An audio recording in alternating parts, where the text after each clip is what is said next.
আসসালামু আলাইকুম। Hello everyone, কেমন আছেন সবাই? আমি আলহামদুলিল্লাহ ভালোই আছি। পাবদা মাছ ভীষণ পছন্দের মাছ সবার, তাই না?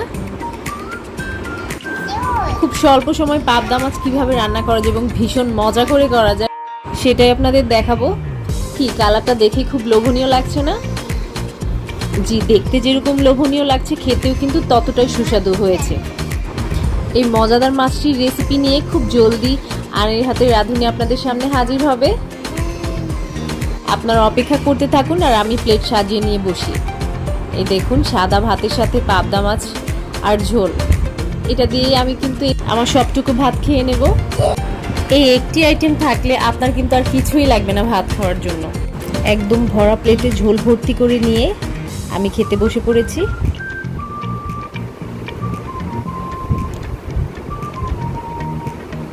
পুরো রেসিপির জন্য আমার পাশেই থাকুন।